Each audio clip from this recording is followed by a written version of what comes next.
Gracias, dígame cuándo. Gracias, muy buenas tardes. Nuevamente Alfonso Zambrano Pasquel, desde Guayaquil, Ecuador. Vamos a abordar nuestra segunda convocatoria, segundo día. Esa invitación para tratar en el tiempo que permiten estos días alguna panorámica sobre los recursos y en particular los recursos en el sistema procesal penal ecuatoriano. Quedaron ayer algunos aspectos muy importantes con los que yo estimo conveniente, y esa es la decisión, empezar la actividad de clases, porque en un tema importantísimo, sin duda es referido con el recurso de apelación en el caso de prisión preventiva. Recordemos que el Código Orgánico Integral Penal prevé la apelación de la prisión preventiva, salvo que se dicte en el auto de llamamiento a juicio, porque claro, no hay apelación del llamamiento a juicio y consecuentemente tampoco hay apelación de la prisión preventiva que surge en ese auto resolutorio. Pero una prisión preventiva que se hubiese dictado en el curso del proceso es susceptible de ser impugnada. Sobre esto, el procedimiento prevé esa posibilidad, cualquiera que sea la gravedad del delito en el que haya impuesto la prisión preventiva. Ecuador y otros países en la región, sin duda, han sido sancionados por el Sistema Interamericano de Derechos Humanos por un ejercicio abusivo del poder punitivo que se ha concretado en órdenes de prisión preventiva. Y sobre esto es importante destacar lo siguiente. Podría ser, en el caso de la responsabilidad de los estados, que la prisión preventiva haya sido dictada de manera fundamentada o motivada, porque ese también es otro aspecto que tendría que ser de acuerdo con el artículo 76, numeral 7 de la Constitución del Estado ecuatoriano. Todo acto resolutorio, en este caso, de la prisión preventiva es una medida cautelar de aseguramiento personal que tiene que estar debidamente fundamentada. Ese maestro clásico nuestro, el profesor Zavala Bacariz, hacía, pues, las charlas del maestro Zavala datan de hace 50 años, pero tiene vigencia. Él destacaba mucho aquello de que si se dictaba la prisión preventiva como consecuencia de un auto resolutorio, el auto de prisión preventiva, tenía que estar debidamente motivado o fundamentada. ¿Por qué razón? Porque de esa forma el ciudadano, el justiciable, sabe cuáles son los motivos por los cuales está siendo privado del ejercicio legítimo de una garantía como es el derecho a la libertad. Es decir, ya una afectación a la libertad sería, salvo el caso de delito flagrante, que es el que se descubre en el momento de la perpetración y que por razones de política criminal obviamente pues no se va a ir a buscar al juez, no sería posible, de manera que es un caso excepcional que se pueda hacer la acción de la libertad de una persona. ¿Qué ha pasado con el Ecuador?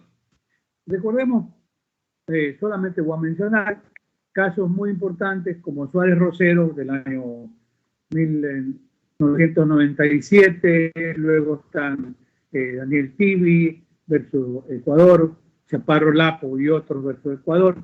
Estos son de los años 2005-2007. Todos estos casos han surgido de un ejercicio abusivo de la prisión preventiva. El sistema interamericano, acorde o siguiendo los lineamientos desarrollados, lo que yo llamo una serie de enunciados o principios para tratar de corregir la excesiva aplicación de la prisión preventiva. Pero antes de eso conviene expresar que nosotros en el Ecuador, a partir de la Constitución de 1998, allí estaba en el artículo 24, numeral 8, el tema de la caducidad de la prisión preventiva. ¿De dónde surge este tema de la caducidad?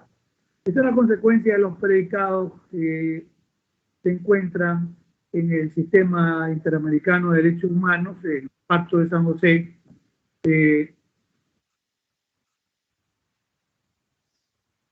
dice que toda persona tiene derecho a ser juzgada en un tiempo prudencial, en un tiempo razonable, o a ser puesta en libertad. También el Pacto Internacional de Derechos Civiles y Políticos de Naciones Unidas tiene una disposición, cambia solamente el articulado, el 5 en el pacto o el 9 en el de Derechos Civiles y Políticos. Tienen la misma lectura: derecho a ser juzgado en un tiempo prudencial, en un tiempo razonable, o a ser puesto en libertad.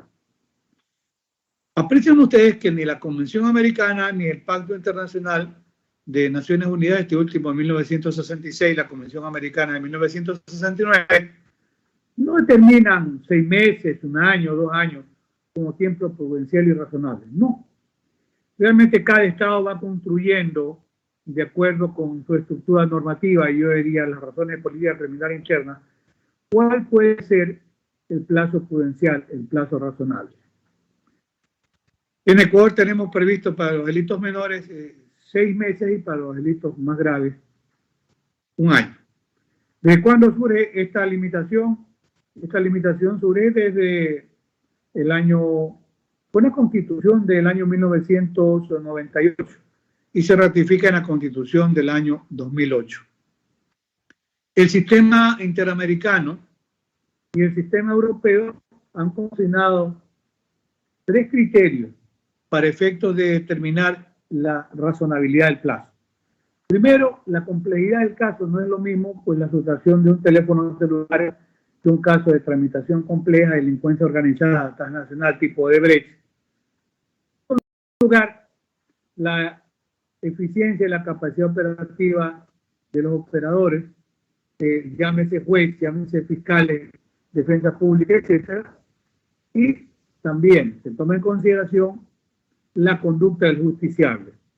Como dice ese notable maestro español, el profesor Vicente Jiménez Sendra, que fue presidente del Tribunal Constitucional de España, dice, se trata de sancionar en este momento, diciéndole no a la caducidad de la prisión preventiva cuando hay una conducta obstrusiva del justiciable. Por eso es que España, con su constitución, que no ha tenido necesidad de cambiarla, en 1978 se mantiene en una buena constitución, no tiene constitucionalizado el plazo. Lo que allí se expresa es que el derecho a una justicia pronta, oportuna, rápida, etc. En Ecuador tenemos constitucionalizado la caducidad.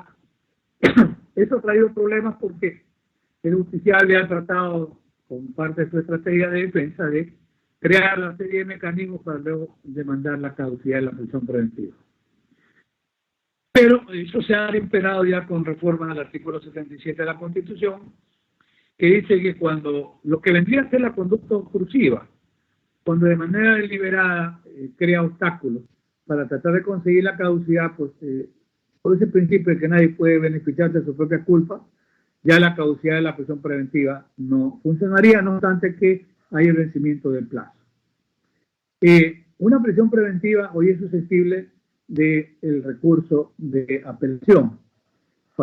Para que pueda manejarse bien el recurso de apelación, hay que recordar que la prisión preventiva es una medida cautelar de aseguramiento personal que se dicta en lesión o detrimento de una garantía y principio constitucional como es el derecho a la libertad, que surge como consecuencia del Estado en el que nacemos todos los ciudadanos, hombres y mujeres, que es el estado de inocencia.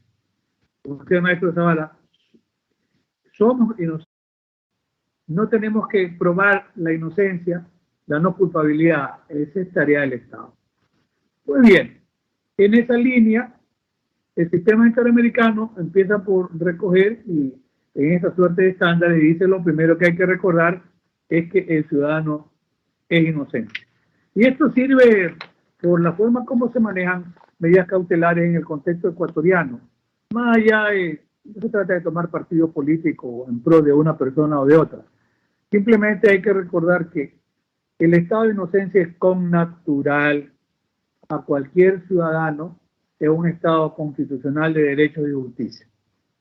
Pues bien, los principios que el sistema interamericano desarrolla, que plantea, que prevé para legitimar la prisión preventiva tienen que ver con lo siguiente. Primero, la excepcionalidad de la medida.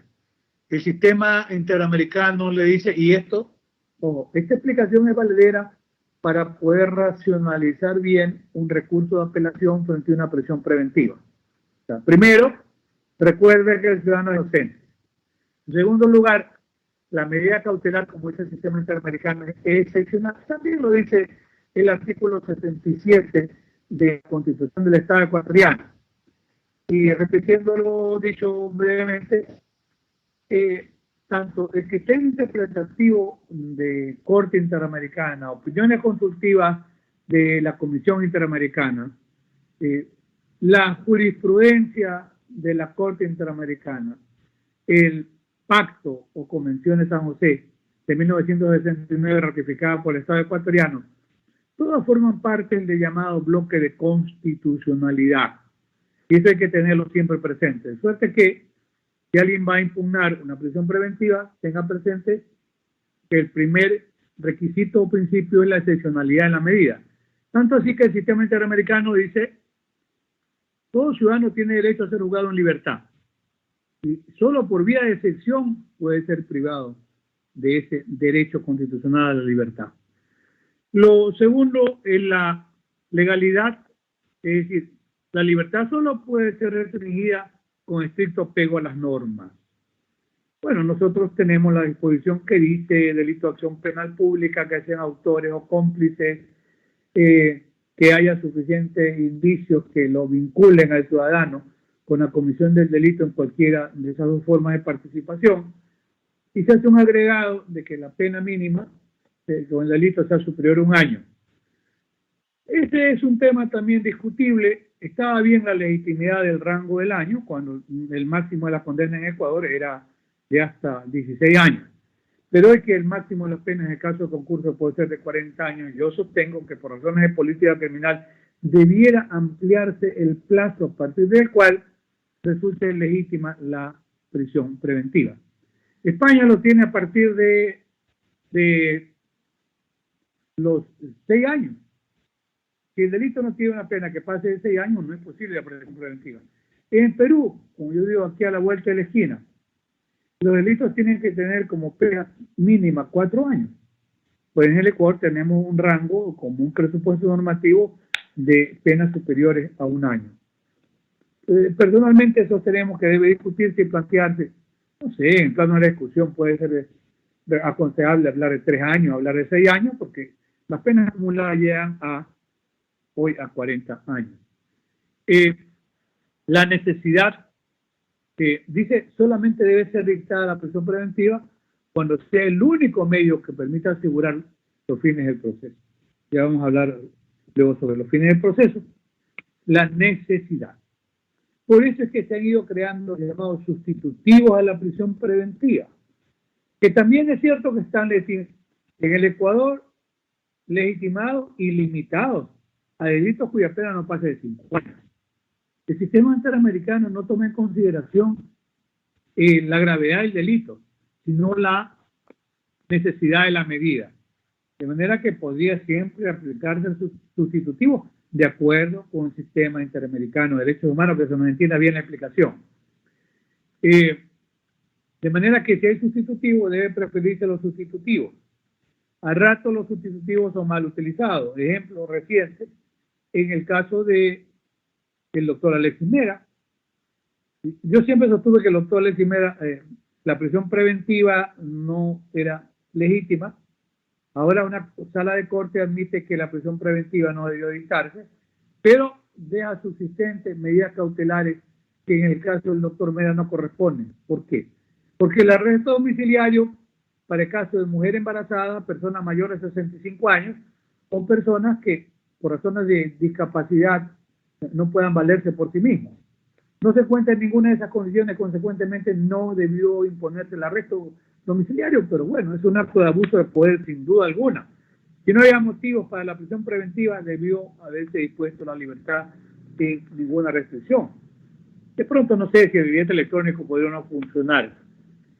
Otro requisito es el de la proporcionalidad, y todos estos argumentos le deben servir a quienes cursan el diplomado para efectos de que cuando tengan que hacer valer un recurso de apelación por abuso de prisión preventiva, tomen en consideración todos estos componentes, que además los van a encontrar en una gran cantidad, está a la mano, por supuesto, tanto mi página web en www.alfonsosambrano.com como en mi cuenta en YouTube, donde hay algunos videos relacionados al abuso con la prisión preventiva y a los requisitos estándares que prevé el sistema interamericano. Un componente más es el de la proporcionalidad.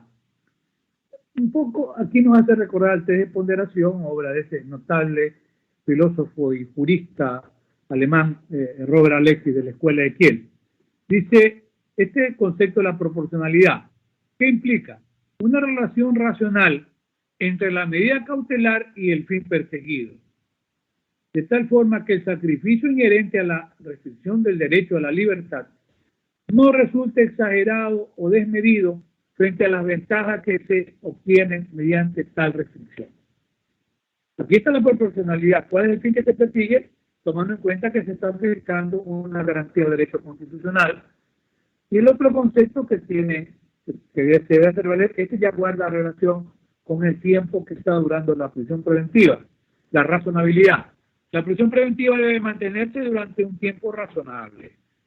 El tiempo razonable está esa referencia en el Pacto de San José y el Pacto Internacional de Derechos Civiles y Políticos, pero no dice en ninguno de esos dos pactos cuál es el tiempo razonable. La especificidad en cada país la irá armando, aun cuando dice median razones para mantener a una persona en prisión preventiva, esta debe ser liberada si el periodo de la detención ha excedido el límite de lo razonable. Un ejemplo de las consecuencias de un uso irracional de la prisión preventiva, Suárez Rosero, 1997, es uno de los casos con los que yo manejo en clase el tema de prisión preventiva con mis alumnos en la carrera de pregrado y en carrera de posgrado. Suárez Rosero estuvo en prisión preventiva 46 meses. 46 meses. Sí, claro que fue condenado como encubridor de delito de drogas. Este fue un invento para tratar de legitimar el abuso con la prisión preventiva. ¿Y a cuánto fue condenado Suárez Rosero? A 24 meses. Por eso es que digo, el sistema de la Corte Interamericana en realidad es desproporcionado el tiempo que permaneció privado de la libertad, 46 meses, para condenarlo a 24. Ese acto de abuso de poder determinó que el Estado ecuatoriano se había combinado y aceptó llegar a un acuerdo reparatorio en la situación del ciudadano Suárez Rosero. En el caso de Daniel Civil no era un caso de flagrancia, se lo detuvo por una brigada de la policía. Bueno, experimentó terribles momentos durante la permanencia en prisión preventiva.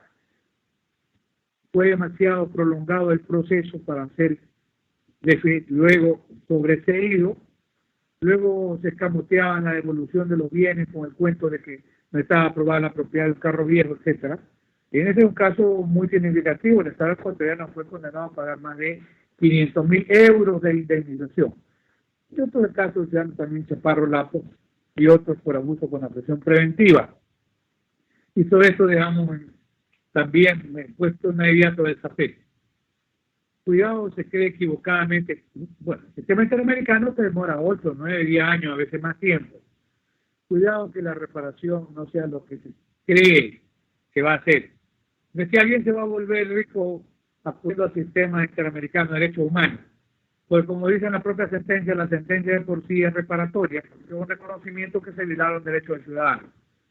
Pero la media en los últimos tiempos, en caso de muerte, son 110.000, 120.000 dólares. No es que son 2, 3, 4, 5 millones. Alguna vez pasó con el caso de la profesora Consuelo Benavides, que en el sur de Ecuador hubo una indemnización aceptada voluntariamente por el Estado ecuatoriano de $1 millón. En el caso de los hermanos Restrepo, $2 millones, que fue un caso de desaparición, porque hubo un acuerdo reparatorio voluntario del Estado ecuatoriano. Lo que hay que tener presente, y está en el código también consignado, que los fundamentos legítimos de la prisión preventiva son solamente dos. Solamente dos. Primero, el peligro de fuga. Dice, el riesgo de que la persona imputada intente eludir el accionar de la justicia. Por eso se habla de que asegurar la comparecencia es tratar de impedir la fuga. Habrá que ver en cada caso las condiciones reales de que pueda un ciudadano fugarse. Luego, claro, si alguien tiene 3, 4 aviones, etcétera, el riesgo que se sube, por supuesto que es evidente. Y otro componente indispensable es el riesgo de obstaculización, es decir, el peligro de que el justiciable, estando en libertad, intente obstaculizar la investigación criminal. Pero hay que tener muchísimo cuidado que el sistema interamericano demanda y exige que se cumplan estos dos requisitos de manera conjunta. No vale el simple peligro de fuga, no vale el riesgo de obstaculización procesal. Entonces, allí tienen los diplomandos argumentos o material para cuando tengan que utilizar un recurso de apelación en referencia al tema de la prisión preventiva. También surgió como tema de interés, hemos visto ya un poco los estándares del sistema, los casos contra Ecuador. Ayer hubo una reflexión sobre el sistema de jurado. Una pregunta que el tiempo nos permitía desarrollar y yo aprovecho este momento para dedicarle algunas líneas. No solo porque lo dijo alguna vez el doctor Zavala, que decía que un sistema de jurados puede impactar mucho al jurado, la calidad de expositor que tenga el abogado, puede también impactar negativamente la mala calidad del abogado para exponer, la buena o mala calidad del fiscal, la situación o rol que puede asumir la víctima real o víctima supuesta. Todos estos son componentes que van a mediar sin duda en el ánimo de un jurado. Agregado también a un proceso de criminalización mediático. Hay dos trabajos formidables del profesor Zaffaroni en el año 2011, Las voces de los muertos, y debe ser en el año 2014, La cuestión criminal, donde desarrolla con mucha, por supuesto, conocimiento y profundidad los efectos negativos de los procesos de criminalización, donde hay una gran carga mediática que también en el Ecuador experimentamos. Y ha pasado en un sistema, veamos como ejemplo, un sistema como el norteamericano. Pocos juristas norteamericanos nos llaman bastante la atención. En el caso particular, el profesor George Fletcher. Alguna vez le pregunté a mi amigo también Paco Muñoz Conde qué opinión tenía de Fletcher, porque Paco hace la traducción de las obras de Fletcher y Raúl Zaffaroni también lo cita a Fletcher. Bueno, Fletcher es norteamericano de la Universidad de Columbia, catedrático emérito. Es el de abogado en Estados Unidos, pero su formación doctrinaria es de un gran dogmático del derecho penal. Es en Alemania. Entonces sabe derecho penal de verdad, es profesor invitado en universidades de Alemania de muchísimo prestigio. Fletcher tiene unos 5 o 6 trabajos, hay uno del principio del derecho penal, formidable. Y él analiza el tema del jurado. Y no solo habla de lo sugestionable que sea el jurado, sino las limitaciones que tiene el jurado que recibe la prueba. Y en un momento dado, como yo decía el día de ayer, el profesor Tarufo dice que el jurado tiene, le dicen como idea, no menos del 90% de la credibilidad en cuanto a la certeza de la culpabilidad. Si no llega a ese porcentaje, pues debe pronunciarse por dudas razonables, declarando no culpable. ¿Qué hace el sistema norteamericano? Como recuerden, el sistema de legislación federal, en los apuntes extraordinarios del profesor Fletcher, él dice que la legislación ya va permitiendo que cuando hay dudas, el tribunal, porque el tribunal no se pone de acuerdo, y el juez le pregunta, ¿llegaron a un veredicto? No. ¿Y qué ocurre? Bueno, tenemos algunas dificultades. Y en algunos estados ya se está permitiendo que el juez, que ese sí es abogado, sabe derecho, le diga al presidente del tribunal, anote las inquietudes que tiene. Y entonces Con esas inquietudes vuelve a llamar a algún testigo, vuelve a llamar a algún perito para que contesten esas inquietudes que tiene el jurado y así poder tomar una decisión de mejor nivel. Pero hay otros casos emblemáticos. ¿Qué pasaba en el caso del ciudadano John Gotti, uno de los últimos capitanes de la mafia? Terminaba absuelto, pues él seguía muy bien lustrado, sus ternos Versace, Yves Saint Laurent, etcétera. Pues él sí tenía un gran impacto mediático. La mayoría de los procesos contra John Gotti, mafioso reconocido, terminaban con criterio de jurado de no culpable, no culpable. Se afirmó que en algunos casos era porque llegó a sobornar a jurados y en otros casos porque llegó a amenazar a jurados. ¿Qué pasa? De una manera desbaratada a un jurado, matan a uno. Ya se desbarató el jurado de que nombraron otros jurados. Entonces hay que tener cuidado con eso. Un caso muy importante de los que se han dado en Estados Unidos, el caso contra O.J. Simpson, y ahí se explica la importancia de un briefing de abogados extraordinarios que pueden llegar a determinar cómo incluso la policía en la prueba, porque recuerden ustedes, para quien ha seguido o ha visto o conoce el caso, hay una serie, pues no nos paga nada Netflix, podemos hacer un comercial simplemente gratuito porque es ilustrativo en 10 capítulos. Es interesante porque la policía recibe una muestra de sangre para un cotejo de ADN. Pero sucede que después aparece impregnado con sangre de J. Simpson los zapatos, parte de la supuesta escena del crimen, el vehículo, la guantera, el volante, la puerta del Bronco blanco. Y bueno, para eso sirve un equipo extraordinario de abogados y de expertos. ¿Qué es lo que se llega a determinar? Asumamos que fueron 10 mililitros los entregados. Los expertos en criminalística hacen una revisión de la toma de sangre que estaba supuestamente en cadena de custodia. Si eran 10 mililitros, cuando se hace el examen solamente había 6. ¿Qué es lo razonable? La policía perversamente tomó muestra de sangre y contaminó la escena del crimen. Y un viejo agente de los que conformaba la brigada dejó los zapatos 2 días en el carro. Cuando se le preguntó en el proceso, usted, qué sé yo, 20, 30 años como investigador, ¿cuándo entregó usted los zapatos? A los 2 días. ¿Y por qué razón no los entregó de inmediato? Me olvidé. No, se olvidó para contaminar la escena. Entonces, fue un caso muy complicado. Yo creo que ese es el juicio del siglo, sin duda. Para los europeos dicen el juicio del siglo, el juicio de la mafia italiana. Se lo puede ver también en YouTube, pero está en blanco y negro, de los años 1984, donde es condenado Toto Riina, y allí aparece por primera ocasión antes de la Convención de Palermo del año 2000, 1984 en Italia, la situación del penitente, el arrepentido, el cooperador eficaz, que ahora pues está un poco de moda también en Ecuador. Pero Estados Unidos ya lo tenía con la ley Rico. La ley Rico es de 1972. Toda esta información la pueden encontrar en algunos de mis libros, como el de Delincuencia Organizada Transnacional del año 2011, donde también me refiero al tema de la autoría inmediata.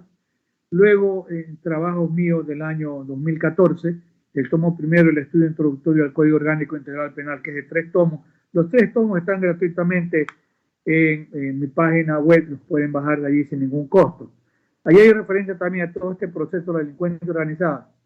O lo que estoy comentando en este momento no está escrito allí, formará parte seguramente de mi trabajo futuro, pero el hecho cierto es que en Estados Unidos tenían la ley Rico de 1972 y la utiliza el fiscal Rudy Giuliani y sus asesores a partir de los años 1984, 87, 88, que desmantelan las 5 familias de la mafia norteamericana en Nueva York. Es interesantísimo, pero en todo caso, el sistema sí prevé todas estas posibilidades. En el caso de J. Simpson, a la final de la jornada, por duda razonable, el tribunal decidió absolverlo. Y ahí hay una lectura interesante, lo he podido apreciar en Fletcher y algún otro autor. Se creyó que si la mayoría del tribunal era de mujeres, iba a haber una cierta solidaridad de género por la víctima, la mujer de J. Simpson. Pero se olvidaron de algo importantísimo, Si bien es cierto, la mayoría eran de mujeres, pero la mayoría del tribunal era de negros, y allí primó la solidaridad de raza antes que la solidaridad de género. Sí, es que alguna influencia tuvo el tema de la raza. Pero hay otros casos, el caso contra Mike Tyson, que es formidable porque allí se rompe el paradigma en el tema de los delitos sexuales. Y allí llega a su plena aceptación esto que voy a mencionar. La víctima de un delito sexual tiene siempre derecho a decir que no. Antes del caso contra Mike Tyson, se hacían cuestionamientos y se preguntaban, de pronto le gustó, la víctima le coqueteaba, ella subió. Sí, a Tyson, la Miss Negra de Alabama, subió al departamento, andaba en la limusina, tomaba champán, etcétera, comía caviar, y después dijo que la había violado. Allí se tomó en consideración la sola declaración de la víctima sin testigos, a pesar que la gente del hotel decía, no, pues ella voluntariamente salía con Tyson a dar una vuelta en la limusina y pues, seguramente ella subió voluntariamente a la habitación, pero ella dijo que subió a la habitación a conversar, no para que la viole. Y eso le destruyó la carrera política de Tyson en un sistema de jurado. Y en cambio, en el caso contra el clan Kennedy, con el tío Ted a la cabeza, recuerden, ahí se los acusó de una violación y consumo de drogas, etcétera. Pero allí, en cambio, la supuesta víctima allí fue revictimizada. Se dijo, no, es una prostituta borracha. Ella, borracha y prostituta y drogadicta, sabía qué buscaba. Fue a buscar a los Kennedy para emborracharse gratis y consumir droga gratis. Consecuentemente, si se fue a meter a la habitación, sabía que iba. Ojo, y no hubo un caso contra los Kennedy. O sea, todo este sistema de los jurados no crean que es tan sencillo. Ahora, solamente para mencionar la idea que Alemania tiene un sistema de jurados, pero un sistema escabinado. Unos son jueces de derecho y otros son jueces que no saben derecho. A mí me queda solamente la inquietud de que podría pasar, que puede o no influenciar los abogados frente al que no es abogado. Es posiblemente que sí. Pero claro, Alemania tiene otra cultura y estamos hablando de otro estadio, como yo digo. Otro tema interesante que de pronto probablemente hay algún profesor que puede conocer mejor que yo el tema, pero anoche se hizo referencia al tema de la autoría mediata. Y lo voy a decir muy brevemente porque ¿quién es autor mediato? Es una teoría desarrollada por el doctor Klaus Roxin, él la expone en 1963 en uno de mis libros. A ver, en el año 2011 yo me refiero a la autoría mediata en la publicación que tiene prólogo de Raúl Zaffaroni, Delincuencia Organizada Transnacional. Hay una referencia a la autoría mediata. Luego me refiero también al concepto de la autoría mediata en mi derecho penal, Fundamentos de Parte General. Es un libro bastante grande, 851 páginas de este libro. Y aquí desarrollo también el tema de la autoría mediata, responsabilidad penal de personas jurídicas, etc. Y luego también en el año 2019 hay una publicación de 2 tomos en la Corporación de Estudios y Publicaciones de Quito. El primero es Fundamento de Derecho Penal, el segundo Teoría del Delito. Y allí también me refiero en Fundamento de Derecho Penal al tema del autor mediato. A ver, siguiendo las explicaciones del profesor Rocín, el autor mediato es el que tiene el dominio del hecho a través de un aparato organizado de poder. Esa teoría expuesta en 1963 permitió que 5 años después, en 1968, un ciudadano alemán, Adolf Eichmann, haya sido juzgado por un tribunal en Israel por crímenes de guerra, aplicando la teoría del autor mediato. En mi página web pueden encontrar trabajos de autoría mediata, del mismo Robert Alex en el caso de los asesinatos en el muro de Berlín. Hay un trabajo también del profesor Cayambo. De manera que hay material. ¿Tiene aplicación? Claro que tiene aplicación. Se aplicó en el Perú en el caso de Abimael Guzmán, el líder de Sendero Luminoso. Abimael Guzmán nunca aprendió a disparar ni siquiera un arma. Era profesor de escuela y colegio, pero él es el gran ideólogo, sin duda, del terrorismo que significó Sendero Luminoso. Él tenía el dominio del hecho a través de un aparato organizado de poder, claro. Y en el caso de Perú, en la situación del ciudadano, del expresidente Alberto Fujimori, también se le aplicó la teoría del autor mediato. Eso puede ser revisado en mi página web, está todo el caso contra Fujimori, dividido por Es una sentencia aproximadamente 700 páginas. Allí estuvo, entre otros, el gran fiscal Pablo Sánchez Velarde, presidente de la Corte Suprema, mencioné ayer a esa figura emblemática como César San Martín Castro, otro jurista que es mi amigo, José Antonio Neira Flores y otros notables juristas más. Bueno, ellos aplicaron la teoría del autor mediato contra Fujimori, no obstante que ahí hubo el gesto de la gran solidaridad de Montesinos, que dijo: el presidente no dio la orden la di yo, porque yo era jefe de seguridad y era una obligación, y ha dicho algo histórico para la discusión. Debe agradecerle el Perú que gracias a la política de Estado que implementó sin duda Montesinos, no hay terrorismo en el Perú. A uno no les gusta la idea, pero el terrorismo no existe ya en el Perú, y el Perú es el país el mayor crecimiento económico en América Latina, superando con algunos seguramente dígitos a la economía de Chile y por supuesto la economía de Colombia. Pero bueno, son casos de la historia. Se le aplicó teoría de autor mediato. En Argentina también a la dictadura militar en los primeros momentos se aplicó la teoría de autoría inmediata, aunque finalmente se dijo que no. Ahí no hay aguas pacíficas.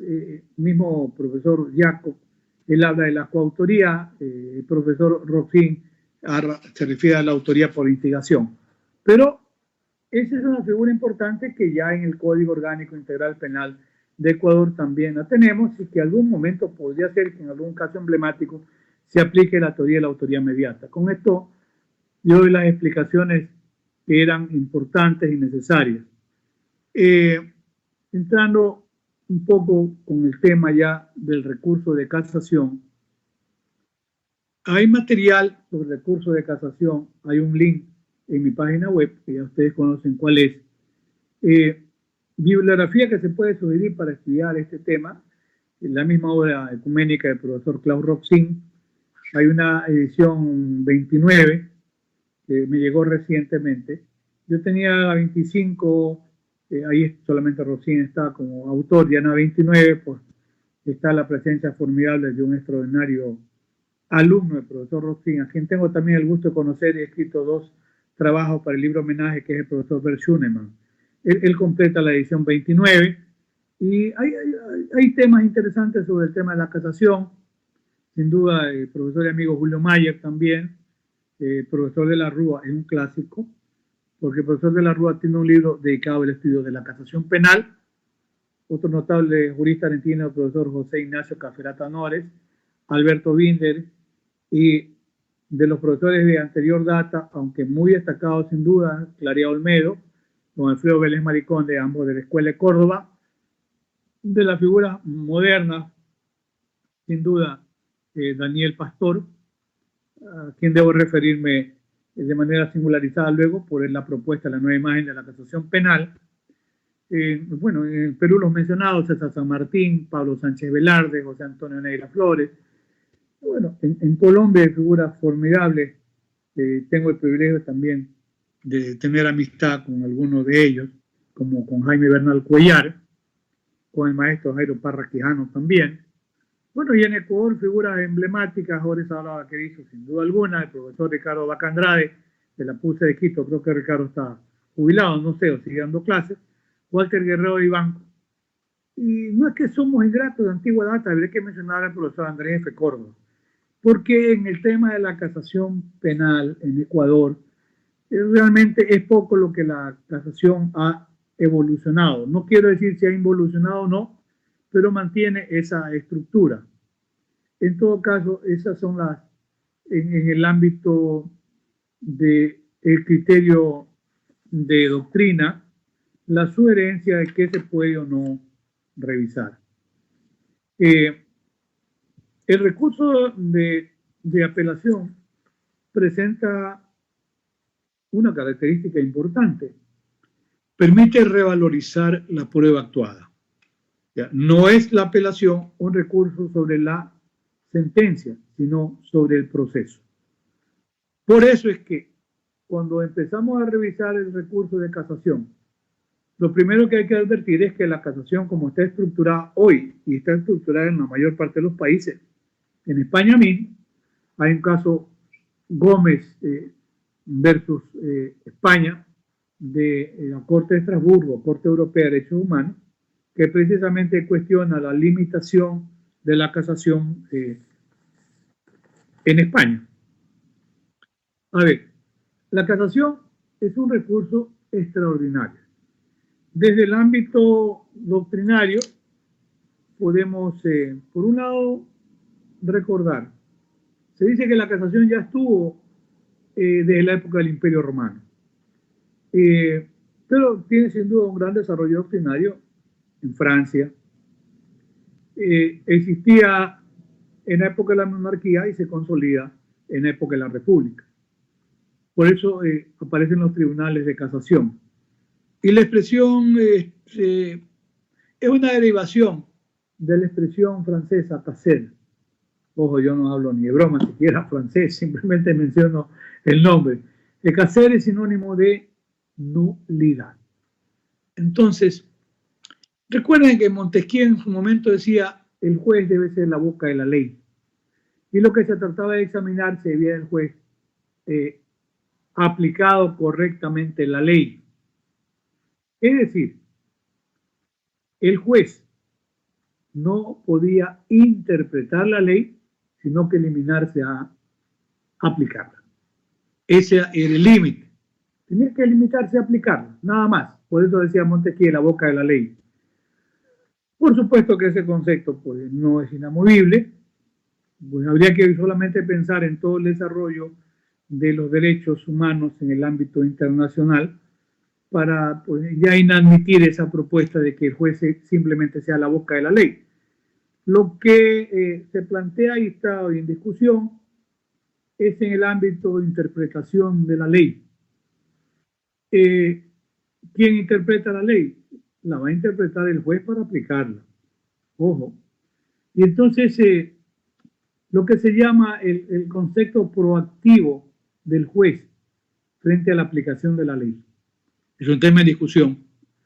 Porque, sí, claro, el intérprete obligatorio puede ser en su momento un congreso, una asamblea. Para nosotros el intérprete obligatorio es la Corte Constitucional. Pero ¿qué hace el juez?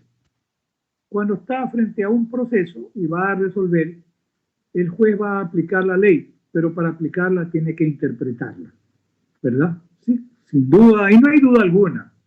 ¿Y cómo el juez aplica interpretando la ley? A base del análisis de la prueba. Recibe la prueba y en el modelo acusatorio la característica es que la recibe el tribunal de sentencia, cumpliendo los presupuestos de oralidad, publicidad, contradicción, continuidad o concentración e inmediación. Ese es el juez más calificado. Por eso es que notables juristas como Julio Mayer y el mismo profesor Zavala en Ecuador sostienen que cuando ya un tribunal dicta una sentencia absolutoria no debe de haber recurso alguno. Ese es un tema que también lo recuerda Daniel Pastor en el sistema de jurados. Los jurados, ahora está surgiendo por allí la idea que los jurados tienen que fundamentar su sentencia. Pero ¿cómo fundamenta el jurado su sentencia si el jurado no conoce derecho? La verdad es que es difícil. Esa propuesta es una propuesta o no. No estoy pensando mal que entonces el jurado le encargue en su momento a los asesores para que los asesores se encarguen de interpretar, de fundamentar y hacerles un borrador para que el jurado firme. En fin, pero ese es un problema que impide incluso el recurso. Y claro, el sistema norteamericano, cuando se dice la voz del pueblo, la voz de Dios, lo mencioné ayer, simplemente lo recuerdo, un tip muy breve, pero es que si ustedes revisan las enmiendas, vean la sexta enmienda y el derecho a ser juzgado. Se habla de ser juzgado por pares, o sea, el pueblo. Y por eso la expresión, la voz del pueblo, la voz de Dios. Pero el hombre no es Dios. Y el hombre se equivoca, pero por supuesto que se equivoca. Y entonces no hay recurso alguno, salvo, como mencionaba ayer, la posibilidad de un recurso medio sui generis, como un recurso de revisión fundamentado en violación a la sexta enmienda por mala defensa profesional. Ya analizamos ayer algunos casos, proyecto de inocencia y más, no vamos a insistir en lo mismo.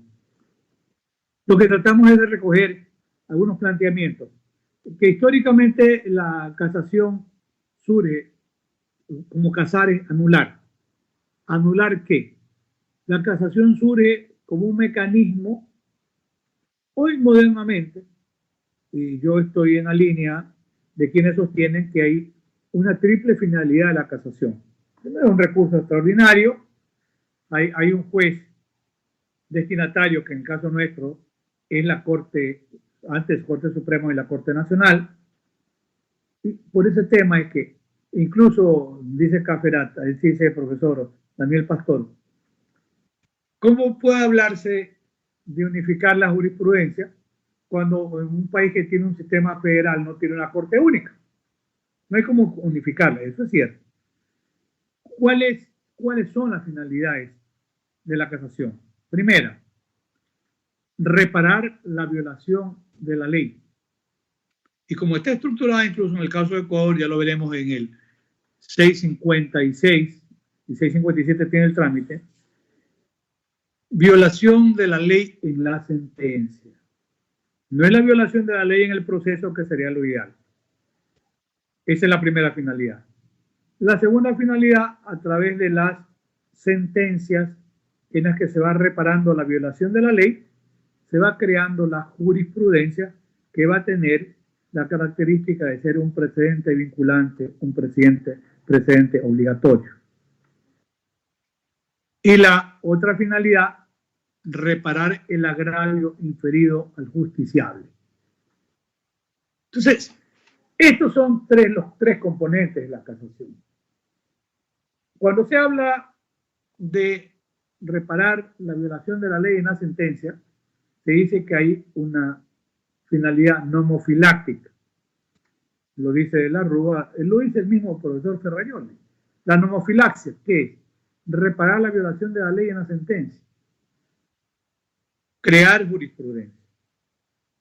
Y reparar el agravio que se le ha inferido con la violación de la ley al justiciable. Ahora, esas son las finalidades. De cara a la realidad, estas finalidades se están cumpliendo, no se están cumpliendo. ¿Qué es lo que habría que hacer para que se cumplan? Recordemos que cuando hemos comentado el tema de la apelación permite la revalorización de la prueba. ¿Cuál es el problema en la apelación? Que la revalorización de la prueba la va a hacer el tribunal de alzada a base de lo que ya está escrito, lo que le llega. Miren, en Ecuador, el Código Orgánico Integral Penal prevé que todas las audiencias sean grabadas en formato de audio y de video. Y esa es una ayuda importantísima. Alguna vez una ex alumna mía, presidenta de sala, era ponente de un caso penal, y me consultó, me visitó y me dijo, mire profesor, nosotros tenemos la sentencia del tribunal. El tribunal pues encontró un caso de violación, una serie de argumentos, lo que pueden llamarse falacias, son argumentos falsos, construidos con sintaxis y con lógica de razonamiento, pero falacias en el fondo, mentirosos. Pero nosotros solamente tenemos la sentencia, pues. Tenemos la audiencia en formato, como dice, y hay un error de la legislación nuestra que dice que sea un extracto, pero que dice que se ajuste lo más posible a la realidad. Bueno, si es un extracto no va a reflejar la realidad. Y me decía, ¿qué hacemos? Creemos que hubo violación, pero nosotros no podemos irnos por encima de lo que dice el tribunal en cuanto a haber valorado de esa manera la prueba. Yo le di una respuesta que sirvió para bastante. Dije, bueno, como debe haber grabaciones de audio y de video, esto fue después del 2014, no, antes del 2014 ya estaba el sistema de grabaciones de audio y video, de las cuestiones positivas que se dieron en el proceso de reestructuración de los edificios de la función judicial y de los sistemas informáticos, etcétera. Entonces funcionaba muy bien las grabaciones de audio y de video. Yo les sugerí, tómense el tiempo un día sábado, los jueces de la sala, vean ustedes la grabación de toda la audiencia de juicio. Porque ese es un testimonio audiovisual que además pues, usted una parte la van adelantando, se queda en el momento de la declaración de los testigos, de los informes de los peritos, declaraciones de quienes participaron en la investigación, si hay informes de psicólogos, etcétera. Háganlo. Así lo hicieron. Después de unos días, la presidenta de la sala, que era la jueza ponente, me llamó y me agradeció. Me dijo que les había servido muchísimo la sugerencia, habían podido revisar el audio y el video de la audiencia del tribunal y llegar al convencimiento que no era eso lo que habían dicho los testigos, que no era eso lo que había dicho el perito y que se había forjado una sentencia absolutoria de manera fraudulenta. En un caso como ese, sí funcionaría la situación de un error inexcusable que califica un tribunal superior y que puede llegar a determinar, allí con toda razón, la destitución del juez inferior que actuó mal. Pero la estructura que tiene la casación, y es lo que en lo personal a mí me preocupa, y digo, ¿realmente la casación para qué sirve? Nadie duda ni de la Rúa, pero puede leer a Julio Mayer de que es un recurso primero excepcional, pero un recurso limitado. ¿Por qué? Porque está limitado a examinar si hay violación o no de la ley en la sentencia. Por eso dice el 656. El recurso de casación es de competencia de la Corte Nacional, por eso dijimos ese es el tribunal competente. De justicia procederá contra las sentencias. Cuando se haya violado la ley, ya por contravenir expresamente a su texto, ya por haber hecho una indebida aplicación de ella o por haberla interpretado erróneamente. Como en el legado histórico del maestro Zavala, él dice, y es cierto, yo comparto su criterio o afirmación, lo que existe en el fondo es una violación de la ley en la sentencia. ¿Cómo se la viola la ley? Los mecanismos modales para violar la ley fueran por contravenir expresamente a su texto, por haber hecho una indebida aplicación de ella o por haberla interpretado erróneamente. Pero, y es necesario completar la lectura, porque si no existiera el segundo párrafo, nos quedaríamos tranquilos, porque diríamos se violó la ley en la sentencia, porque se hizo una indebida aplicación de ella, de la ley, se ha contravenido a su texto o se la ha interpretado erróneamente. Yo sostengo que para llegar a este convencimiento es indispensable o fundamental que se pueda reexaminar los hechos y consecuentemente reexaminar la prueba. O, si ustedes prefieren utilizar otra expresión, revalorizar la prueba. Ese es el kit y ese es el punto en discusión, porque como está limitada el examen de la sentencia, asumamos que la sentencia está muy bien redactada, tiene lógica, tiene sintaxis, está muy bien hilvanada, pero esa sentencia no corresponde a la verdad, como decía el maestro Zavala, una es la verdad histórica, cómo y de qué forma ocurrieron los hechos. Otra es la verdad procesal. ¿Cómo se ha llevado la verdad histórica a convertirse en verdad procesal? ¿A través de qué medio? A través de la prueba. Es que no hay otro mecanismo. Si la casación sigue como hasta hoy limitada a solamente hacer un examen de la sentencia, la casación sin duda que es un recurso extremadamente limitado. Y claro, podemos intentar algunos ejemplos. Contravenir expresamente a su texto. ¿Qué pasa si hay circunstancias agravantes específicas, por ejemplo, en caso de violación por la relación de parentesco entre la violada y el violador, que es el padre o el hermano? Es una circunstancia agravante específica en ese caso. Si la sentencia dice que está probado que la violó el padre y no toma en cuenta esa circunstancia para estimar una pena justa, que va a ser una pena mayor, sin duda que está contraviniendo expresamente al texto. Una indebida aplicación de ella. ¿Qué pasaría si no están probadas las circunstancias atenuantes? y si no están aprobadas las circunstancias atenuantes, no cabría que se aplique una pena modificada. O yo iría algo más. ¿Qué pasaría si en un caso de cooperación eficaz donde la ley dice que la pena puede ser hasta el 20% de la pena mínima y hasta el 10% de la pena mínima de acuerdo con la importancia de la cooperación? ¿Qué pasaría si ha admitido que cometió el delito, es un cooperador eficaz y sucede que en la sentencia, a pesar de la admisión de la comisión del delito, decide el tribunal absolverlo? Allí se había hecho una indebida aplicación de la ley, porque la ley y la cooperación determina es una disminución de la pena, no la ausencia de responsabilidad penal, o haberla interpretado erróneamente. ¿Qué pasaría si dice que en la sentencia se hace el análisis de los considerandos de la sentencia del tribunal de origen, en la sentencia de casación, y se dice que, pues bien, este ciudadano ya mayorcito de la tercera edad agredió a un joven y este joven utilizó un arma de fuego y lo mató? Y que aquí está, que es válido aceptar que actúe en acto de legítima defensa. ¿Allí qué pasó? Se ha interpretado erróneamente el concepto de legítima defensa. O sea, fíjense ustedes, siempre habrá violación de la ley en la sentencia, pero se cumplirá la reparación de la violación de la ley en la sentencia si no se examina todo el proceso. Claro, a base de la sentencia se va creando la jurisprudencia, pero y sería el único componente que se podría decir que se puede construir. Y queda el otro. ¿Se habrá realmente reparado el agravio inferior al justiciable cuando se lo condenó a base de inexistencia de pruebas?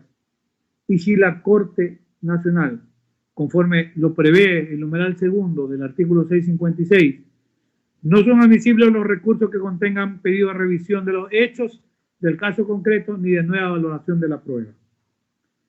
Si esto es así, entonces realmente en muchísimos casos queda en situación de indefensión el justiciable. ¿Por qué? Porque no se ha cumplido la posibilidad de reparar el agravio inferido en razón de que no se pudieron revalorizar los hechos ni se ha podido revalorizar la prueba. Por el tiempo quiero hacer un pequeño break para volvernos a instalar. No vamos a demorar mucho porque tenemos el material pendiente a seguir desarrollando. Por el momento me despido, pero para continuar. Listo.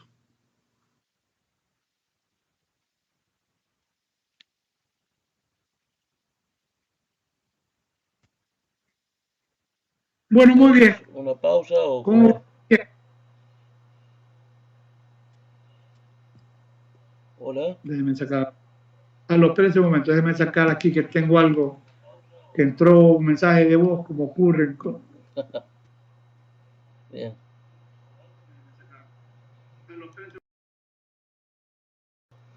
Entró un mensaje de voz, como ocurre.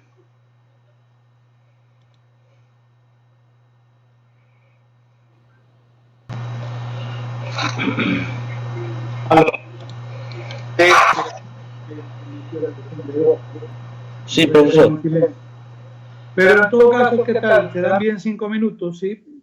5 minutos. ¿Qué hora? Son las Sí, 5 minutos 9:15. para poder participar. Y luego abrir un foro de preguntas, que siempre habrá preguntas interesantes en este Bien. tema también. Perfecto.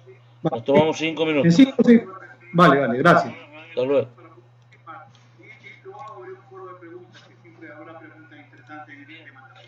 Bueno, como han escuchado, el profesor se va a tomar unos 5 minutos de receso para tomarse un té y vuelve para responder preguntas. Por favor, les rogamos paciencia en estos 5 minutos.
A los cursantes les informamos que el doctor se ha tomado una pausa de unos minutos.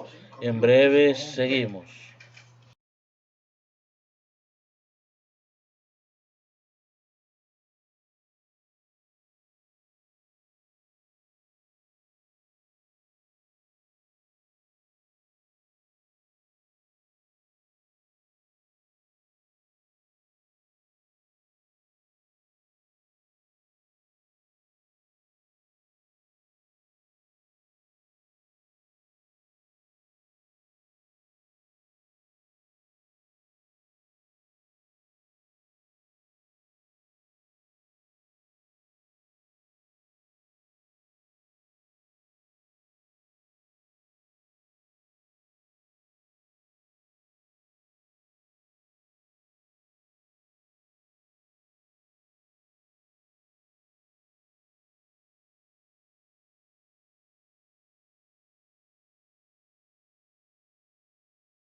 Estimados cursantes, no es que no haya señal, sino que estamos en una pausa, en un receso que ha pedido el profesor.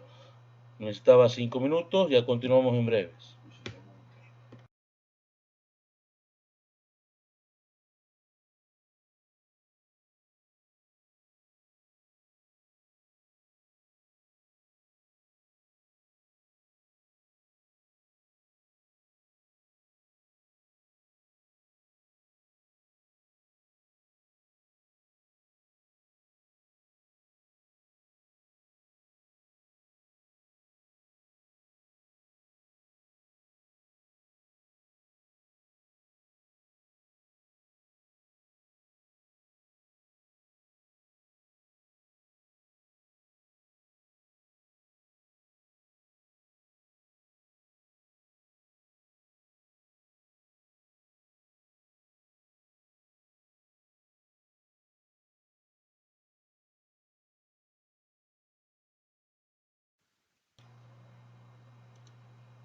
Con ustedes nuevamente el profesor Zambrano Pasquel.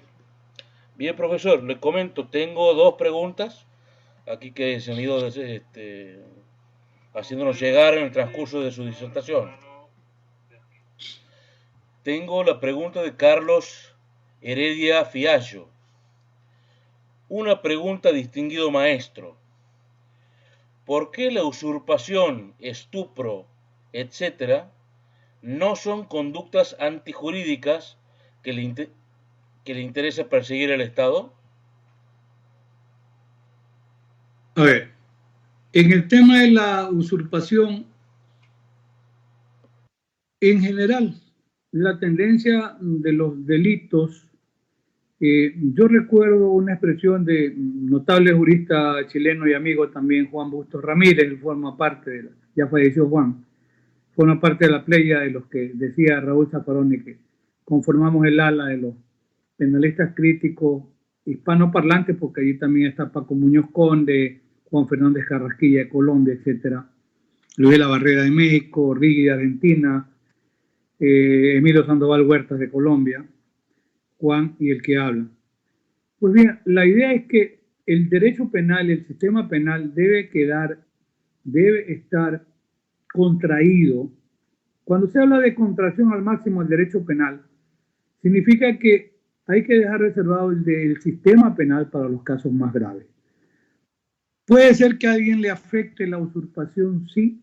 En el caso del estupro yo tengo una lectura diferente porque recuerdo yo que en algún proceso de reforma y una gran discusión se planteaba en Ecuador que era una forma el estupro de atentado contra el pudor.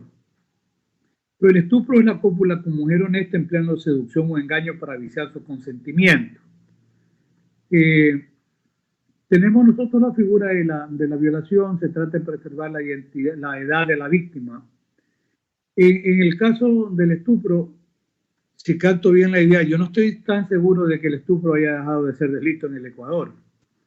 Ahora, los casos que se puedan dar son realmente muy limitados. Yo no creo que haya una cifra negra de criminalidad o penalidad, pero la idea es, y es el mensaje, que el sistema penal se quede reservado para los casos más graves. Con esto no quiero decir que un delito de estupro sea un delito de bagatela. No pretendo decir eso. Está muy lejos de mi idea. En el caso de la usurpación puede haber otros mecanismos, si deja de ser delito, que permitan una reparación. Pero si hoy tenemos una sobrecarga incluso de procesos, tenemos una población carcelaria de más de 40.000 presos ya en el Ecuador, rebasa cualquier cálculo, no hay ni guías penitenciarios, el sistema está colapsado. Tratemos de no llevar cualquier afectación de cualquier bien jurídico al sistema penal. Dejemos el sistema penal para los casos más graves. Reitero, yo no estoy de acuerdo con que el estupro desaparezca como delito, porque es la afectación al derecho de la libre disposición de una persona que mediante engaños es accedida sexualmente. Ya sabemos que si está por debajo de los 14 años es violación de derecho, si está por arriba de los 14 años podría ser una forma modal de estupro, que es una forma de engaño para viciar el consentimiento y llegar al acceso sexual. Esa es una pregunta o inquietud, más que pregunta. La otra. Una segunda, que en realidad no es una pregunta, sino un comentario que hace Nora Navarro. El ponente admite que en la sentencia siempre va a existir violación de ley. Y estoy de acuerdo, por la defensa técnica es muy importante. A ver, la pregunta o el comentario que formula es que siempre va a haber violación de la ley en la sentencia. Sí, eso es lo que dice. A ver. Y que está de acuerdo. ¿Qué más? Y estoy de acuerdo, por la defensa técnica es muy importante. Eso es todo lo que bueno, primero, no todas las sentencias contienen una violación de la ley. O sea, precisamente como recurso extraordinario de la casación trata de examinar si la sentencia no se violó la ley. Ahora, para llegar ante el tribunal, allí sí concuerdo con lo que dice la diplomanda, que es importantísimo la defensa técnica, que significa la calidad del abogado. Es decir, lamentable y penosamente se improvisa en más de una ocasión, se trata de ser un buen casacionista, pero el recurso tiene que estar debidamente fundamentado como pretensión. Y ya vamos a verlo, sí, para responder también a la inquietud, a la reflexión. Reitero, lo primero, no todas las sentencias contienen una violación a la ley. No todas, de manera que si no hay violación a la sentencia, declara simplemente la Corte sin lugar la casación. Ahora, para hacer una buena defensa en casación, sin duda, esto depende mucho de la destreza y de la calidad que tenga el litigante. Para eso, precisamente, yo creo que se estructura este diplomado. Yo creo que son las dos únicas preguntas para poder continuar con mi posición, ¿verdad? Bueno, está bien. Entonces entremos ya en la parte medular, cómo se sustancia en Ecuador. Los plazos para presentar el recurso pueden variar. Alguna vez pudo ser 10 días, pensemos que en algún momento dado puede ser 20 días, etcétera. Pero hoy se establece 5 días hábiles a partir de la notificación de la sentencia que consideramos que causa agravio. Un tema interesante es, ¿debe agotar el justiciable el recurso de apelación? Personalmente pienso que no, porque si hay violación de la ley en la sentencia de un tribunal penal, tiene la opción el justiciable de recurrir en recurso de apelación, que tiene la ventaja, si quieren admitirlo así, de permitir la revalorización de toda la prueba. Pero asumamos que cualquiera que sea la causa del justiciable se convenza con su abogado que es mejor ir directamente en recurso de casación. Puede hacerlo. Por eso 5 días a partir de la sentencia. No dice que sea la sentencia dictada en recurso de apelación, de manera que no hay restricción. Y el juzgador remite el proceso a la Corte Nacional de Justicia en un plazo de 3 días. Aprecien que ya aquí hay una característica. El juez acuo o de origen que recibe el recurso de casación, que es, como decimos técnicamente, para ante la Corte Nacional, en prima facie no tiene que examinar si el recurso está bien o no fundamentado. Podría ocurrir algo. ¿Qué pasaría si el recurso es interpuesto extemporáneamente? Cualquiera que sea la causa, después de 20 días hábiles, está fuera de plazo. Yo personalmente creo que el tribunal o la Corte, si ese es el caso, debiera declarar improcedente el recurso por ser extemporáneo.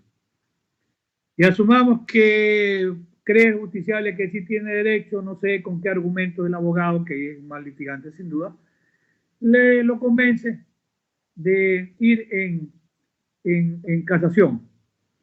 Y como le niegan la casación, le plantea interponer incluso un recurso de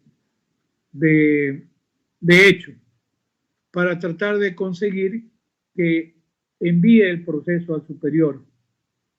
Bueno, el recurso ha sido puesto de manera extemporánea y allí de entrada pues debía la Corte Nacional rechazarlo. Porque hay un presupuesto de procedencia allí que es la temporalidad en la interposición de recursos. Pero asumamos que lo interpuso dentro de los 5 días. Llega a la Corte. Y aquí en la Corte hay que tener cuidado porque de simple lectura, a ver, aquí hay un tema que es la debida fundamentación que hace el juez de origen al redactar la sentencia. Y otra es la fundamentación que hace el justiciable ante la sala penal de la Corte para sustentar su recurso.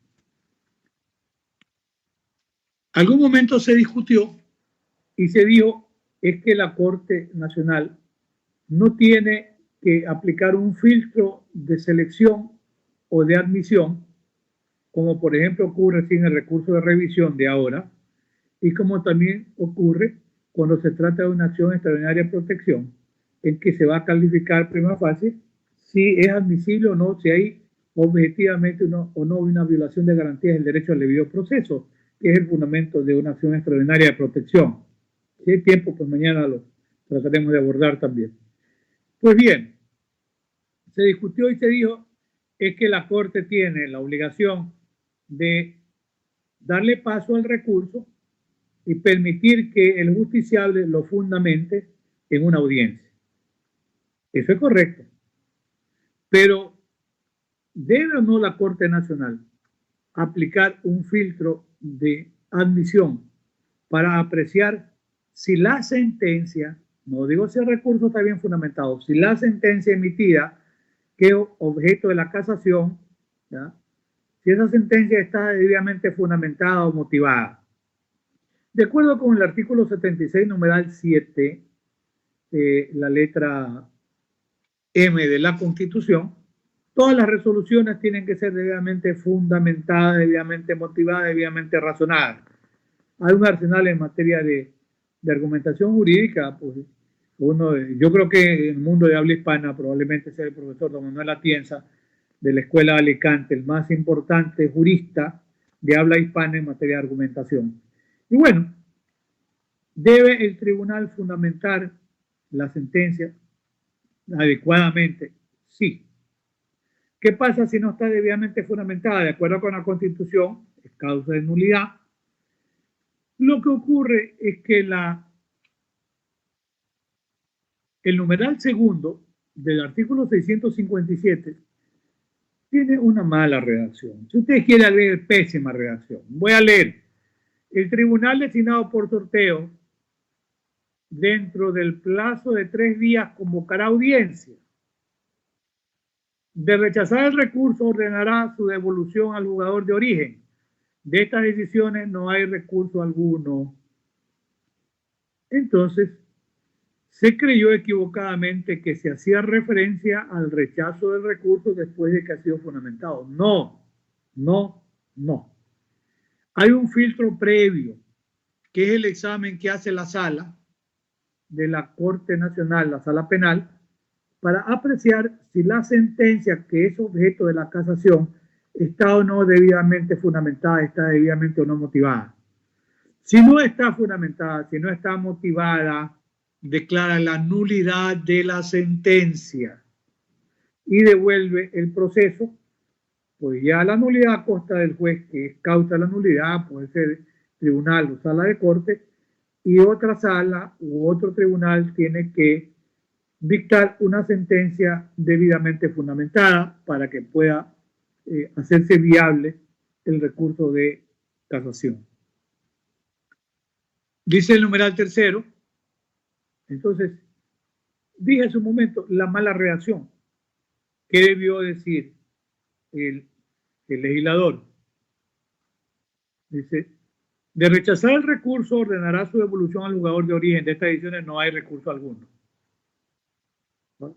Si no se rechaza el recurso, el tribunal designado por sorteo, dentro de 3 días, convoca audiencia. Entonces, así entendemos bien que hay un presupuesto previo, que es la calificación de la admisibilidad del recurso en función de la motivación de la sentencia. Si no está debidamente motivado, pues el recurso simplemente se paraliza allí y se declara la nulidad de la sentencia que ha sido objeto de la casación o que pretende ser objeto. Sobre esto y ante esta discusión, hay una resolución del Pleno de la Corte Nacional que tiene carácter vinculante, con efecto erga omnes, es la 10ª del 2015, está publicada en el registro oficial 563 de 12 de agosto del 2015, y ahí se determina que hay un presupuesto de admisión que, como yo digo, es resuelto previamente. Así debe ser interpretado y aplicado correctamente el artículo 657 en su numeral segundo. O sea, ya no hay ahora duda alguna de que hay un presupuesto. O sea, no es que porque se presentó el recurso, nos vamos a preparar para la sustentación o fundamentación. Sí, está bien que hay que prepararse, pero hay el filtro previo. Y en este sistema, donde hay recursos en manos de la Fiscalía o de un acusador particular, ya hemos hablado, somos partidarios de la línea del profesor Julio Mayer y del profesor Zavala de Vaquerizo, de que ante una sentencia absolutoria no debiera haber ya recurso alguno. Pero bueno, puede haber una sentencia absolutoria, ni siquiera en un caso de doble conforme. Ejemplo, un tribunal absuelve y una sala de corte confirma la absolución. Eso es técnicamente doble conforme de absolución. Hubo una propuesta en el Código Orgánico Integral Penal, el proyecto me refiero, que decía que en el caso de 2 sentencias absolutorias o en el caso de una sentencia absolutoria que confirme la del inferior, ya no habrá recurso alguno. Por lo menos eso era más razonable. Lamentablemente se perdió esa opción. Entonces hoy puede haber 2 sentencias absolutorias y se le ocurre a la Fiscalía interponer un recurso de casación. Hay que tener cuidado. Habrá que ver con qué argumento la Fiscalía puede fundamentar en su momento. Y bueno, allí hay una sentencia absolutoria o 2 sentencias absolutorias. Lo primero que va a examinar la sala del recurso de casación, la sala penal, es si la sentencia está bien, debidamente dictada, debidamente fundamentada. Y luego, pues ya se dará paso a la fundamentación. Dice, el recurso se sustanciará y resolverá en audiencia. Se realizará dentro del plazo de 5 días contado de la convocatoria. El recurrente deberá fundamentar su pretensión. Y si la Fiscalía, la que interpone el recurso, mientras esté permitido, nosotros somos contrarios por las razones que hemos explicado, pues se mantendrá ese criterio y ya veremos si la Fiscalía puede o no fundamentar la pretensión y los otros sujetos procesales se pronunciarán sobre la misma. Si el recurso es interpuesto por la fiscal, lo que comentamos, o el fiscal, lo fundamentará en audiencia el fiscal general del Estado, su delegado delegado. Pregunta, ¿está obligado el fiscal general a sostener, a fundamentar el recurso del inferior? No, técnicamente no. Puede que sea de esos arrebatos de un fiscal de origen y el fiscal superior, si eso tiene suficiente conocimiento, tiene sus asesores, puede examinar y decir, yo no comparto la casación, ya no tenía sentido. Simplemente no comparece a la audiencia o va el delegado o puede decir que está en desacuerdo con el recurso del inferior. Se puede dar excepcionalmente, no confiemos mucho en eso.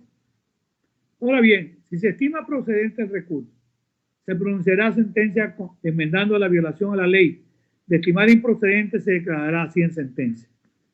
Hay que tener cuidado porque el numeral segundo del 656 dice que no se puede pedir la revisión de los hechos ni de nueva valoración de la prueba. ¿Cómo se revisa? ¿Cómo se prueban los hechos? A base de la prueba, por supuesto. Entonces, cuidado, en casación se va a fundamentar sosteniendo que no se valoró adecuadamente la prueba. Aunque en el recurso, en la parte de práctica, en el formato, en el documento escrito, hay que tener mucho cuidado, porque eso para mí, como les digo, es la clave. Bien fundamentado, hay que examinar por qué razón sostenemos que se ha violado a la ley en la sentencia. Es decir, sobre eso tiene que ser la fundamentación. Porque, aunque estuviera bien fundamentado formalmente, ¿qué pasa si se llega a la audiencia el abogado y dice que de acuerdo con la prueba tal y la prueba simplemente va a perder el recurso? La otra parte puedo estar y decir lo que está haciendo el abogado de la defensa, porque ahí no habría suficiente destreza, no tendría la habilidad para ser un buen litigante, lo que está haciendo y pretendiendo una nueva valoración de la prueba, lo cual está expresamente prohibido. Y puede ser que el tribunal lo observe y le diga, por favor, señor abogado, usted está haciendo una revalorización de la prueba, lo cual está expresamente prohibido. Díganos, ¿por qué usted sostiene que se ha violado en la sentencia la ley? ¿Cuáles son los fundamentos de esa violación? Por favor, expóngalo.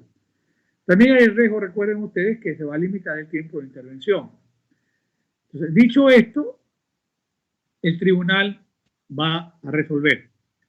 Pero en el Ecuador, no siempre, pero hoy sigue vigente la posibilidad de la casación de oficio. Ahí se cumpliría este principio, propuesta nomofiláctica de tratar de reparar la violación de la ley en la sentencia.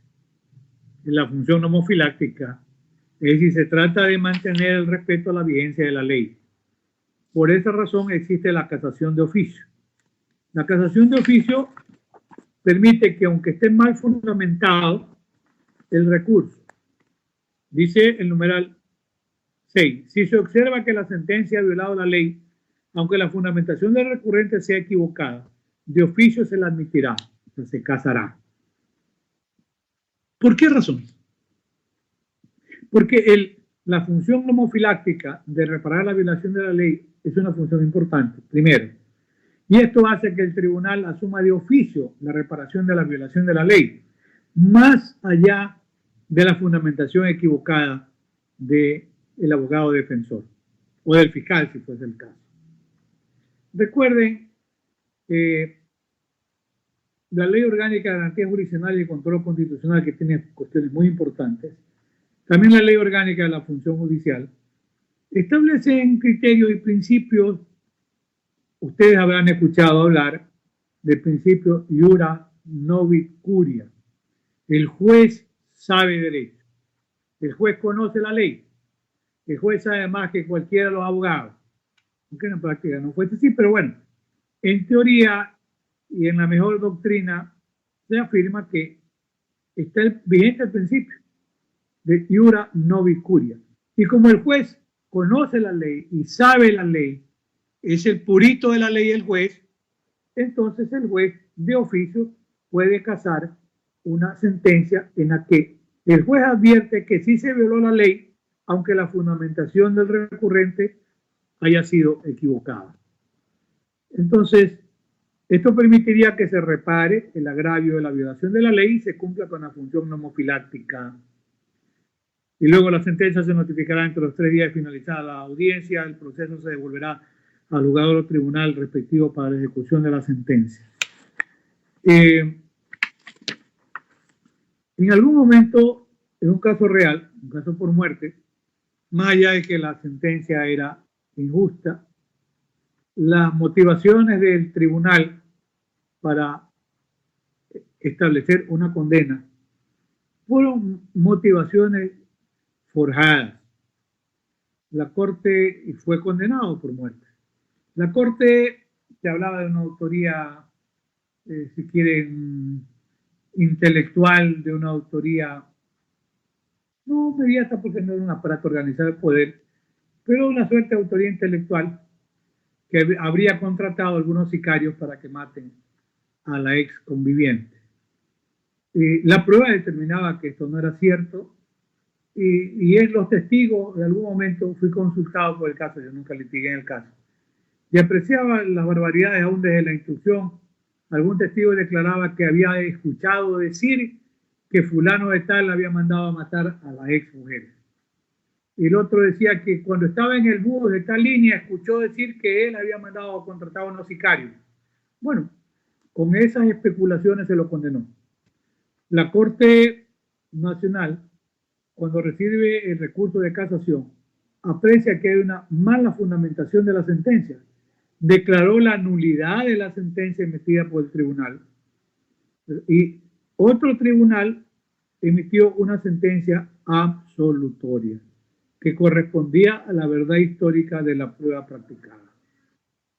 Allí la inquietud que me queda es que si se declara la nulidad, debiera declararse la nulidad, si está indebidamente fundamentada, debiera declararse la nulidad desde la instalación de la audiencia de juicio. Porque si no, ¿cómo puede un tribunal que va a resolver por una nulidad de la Corte Nacional dictar una nueva sentencia si ese tribunal no recibió la prueba?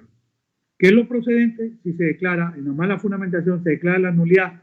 La nulidad debiera ser desde el auto de llamamiento a juicio o, si prefieren, desde el auto de instalación de la audiencia de juicio.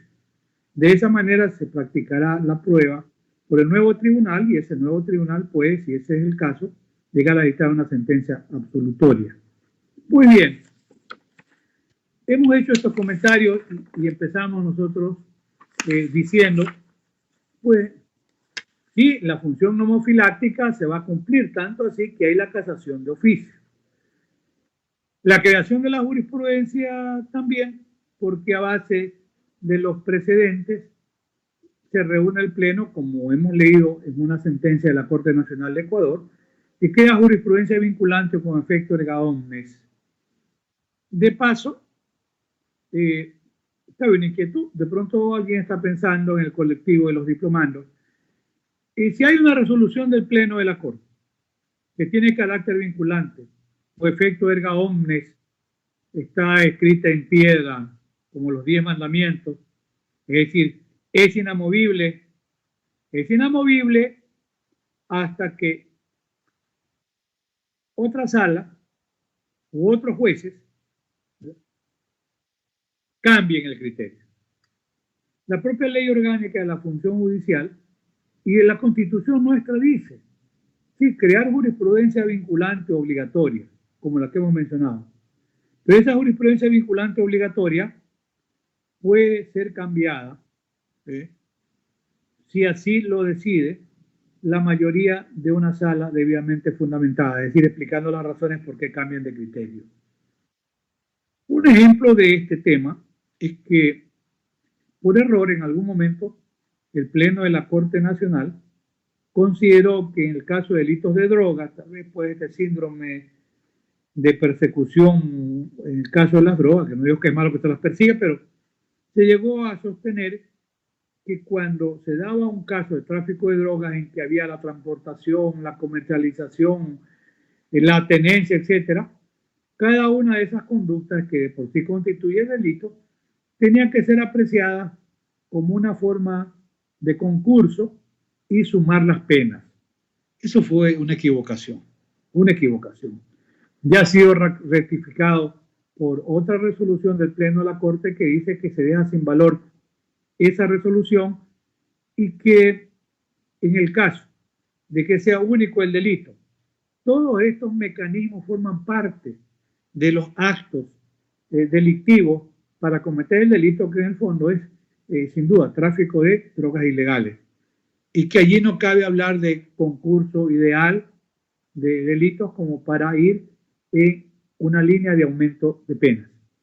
Fíjense, era una resolución de la Corte que luego fue rectificada. De manera que eso no es inconmovible. Un ejemplo, en Argentina se dictaron las leyes de punto final y de obediencia debida. En la época de la dictadura, en la época de la dictadura militar, con los 30.000 entre desaparecidos ejecutados sumariamente, en el gobierno del presidente Alfonsín, hacia finalización del gobierno del presidente Alfonsín, se le presentaron dos proyectos de ley, uno de obediencia debida y otro de punto final. Lo digo brevemente, lo explico. La ley de obediencia debida buscaba que a los mandos inferiores militares en los actos de genocidio o exterminio de personas, etcétera, de crímenes de Estado, se les exonere de responsabilidad con el argumento de que habían actuado en cumplimiento de orden emitida por el superior jerárquico. Un poco igual que en Alemania nazi, el nacionalsocialismo alemán. Y luego la ley de punto final se dijo que para pacificar el país era necesario que se le pusiera un fin a esos procesamientos. Y en consecuencia, por eso se llamó ley de punto final, no hay más procesos penales por estas graves violaciones de derechos humanos. El sistema interamericano de derechos humanos viene y se ha pronunciado ya en algunos casos, incluyendo casos contra Ecuador, como el caso de la profesora Consuelo Benavides, Zambrano Vélez y otros, donde ha emitido el criterio que, y esto Almonacid Arellano versus Chile es el primer referente en el sistema interamericano, de que las graves violaciones de derechos humanos son imprescriptibles. De manera que cualquiera que sea el tiempo, y no hablamos de genocidio, grave violación de derechos humanos, que entran en esa categoría, son imprescriptibles y el Estado tiene la obligación de perseguir esos delitos. Muy bien, ese fue el fundamento principal. En Argentina, para una resolución o una sentencia de la Corte Nacional Argentina, el precedente fue el siguiente. Los militares que obtuvieron estas dos leyes de punto final y obediencia debida suponían que estaban blindados para siempre y por siempre. Y llegaron a conseguir incluso que la Corte Nacional Argentina, pongo antes de Raúl Zaffaroni, declaró como constitucionales ambas leyes. Habían pasado el filtro de constitucionalidad. ¿Y qué pasó? Pues se pensó que ya nunca más iba a haber un proceso penal por esos actos de muerte de personas, sabemos casos desaparecidos, rapto de niñas, se llevaban a jóvenes embarazadas una vez que alumbraban, la mataban y adoptaban a ese niño algún militar. Son casos, ahí están los ventilados por las madres y abuelas de la Plaza de Mayo en Argentina. ¿Cómo terminó la historia? En la corte, en la época, en la presencia del profesor Raúl Zaffaroni, yo alguna vez le preguntaba a Raúl en un encuentro en las 9 Naciones Unidas en Costa Rica, y él me dijo, mira, esas resoluciones no están escritas en piedra. Pasó un tiempo, Raúl está ya magistrado de la Corte Nacional Argentina, en mi página web pueden ver el fallo. Es un fallo que tiene más de 300 páginas, cada magistrado juramentó, razonó, motivó su fallo. Pero todos coincidieron en que debía declararse la nulidad de esa sentencia de la Corte Nacional Argentina que había declarado la constitucionalidad de las leyes de punto final y obediencia debida. Ahí estaba el interés superior, los conceptos universales de graves violaciones a derechos humanos, todo ese arsenal de argumentación doctrinaria y en materia también de derechos humanos, derecho penal humanitario, sirvió para que una Corte Nacional Argentina declarara, como así ocurrió, la nulidad de una sentencia que había declarado la constitucionalidad. Entonces, esos son buenos ejemplos. Si mañana hay tiempo, podré referirme a lo que debía hacer, aunque podemos aprovechar la coyuntura para decir la Corte Constitucional de Ecuador, que es una excelente la Corte, la de hoy, puede revisar toda esa serie de sentencias fraudulentas forjadas por la anterior Corte Constitucional que han permitido incluso hasta la impunidad tributaria de Odebrecht. Tenía determinaciones por más de 170 millones de dólares y le salieron abajo con acciones extraordinarias de protección. Los pobres ex trabajadores de la Cervecería Nacional habían ganado una reclamación partiendo de una base de 90 millones de dólares en acción extraordinaria de protección. La Corte Nacional, la Corte Constitucional anterior declaró con lugar una acción extraordinaria de protección de la Cervecería Nacional y dijo que no era la vía que habían utilizado los profesores la viable, sino que tenían que irse a plantear la reclamación ante autoridades de trabajo. Eso es una tomadura de pelo, porque si van a la vía laboral, todos esos casos están prescritos. Entonces, es una tarea que tiene la Corte Constitucional de hoy, que es extraordinaria en su conformación, más allá de alguna discrepancia interna por un tema puntual. Es una Corte que nos puede dar un buen ejemplo.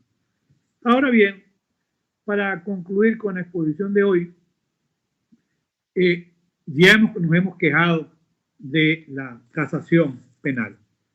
Y esta es una queja que la hemos tomado incluso. Hay un trabajo erudito del profesor Daniel Pastor. Su libro se llama La nueva imagen de la casación penal. Hay una recensión que en algún momento el profesor Pastor me la entregó para mis alumnos y la tengo yo subida en mi página web, que se llama precisamente La nueva imagen de la casación penal y la pueden buscar allí. De las reflexiones que hemos planteado, llegamos al convencimiento que no es suficiente, ¿verdad?, examinar la violación de la ley en la sentencia, que de esa manera se cumple con esa propuesta nomofiláctica, ¿ya?, o función nomofiláctica, reparar la violación de la ley en la sentencia. También que se llega a crear jurisprudencia a base de los precedentes que tienen carácter vinculante y producen efecto erga omnes. Y nos olvidamos, pues, del justiciable. ¿Qué pasa si se ha forjado una sentencia?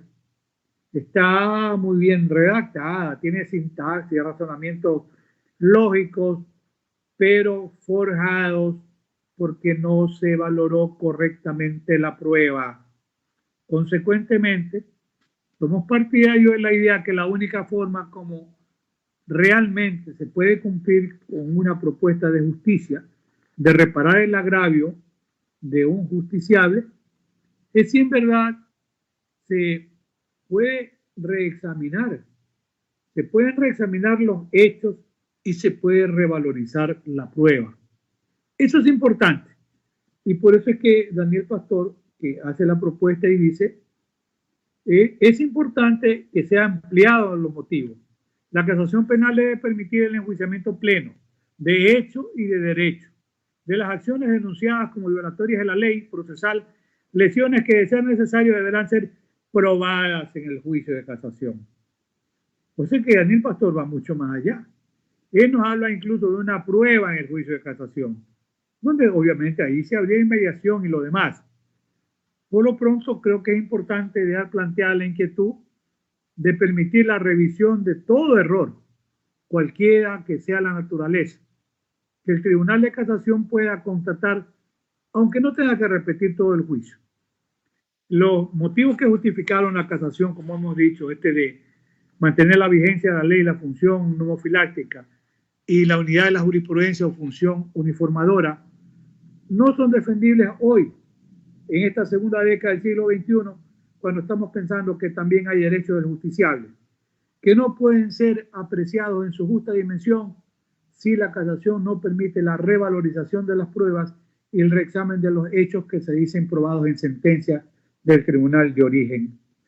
Esta es una tarea que la dejo planteada para la reflexión, para la discusión, y ojalá que este gran colectivo surjan importantes voces que en algún momento empujen la idea de crear una nueva imagen de la casación penal en una línea como la que propone ese gran jurista argentino que es el profesor Daniel Pastor. Muchísimas gracias. Bien, será hasta mañana.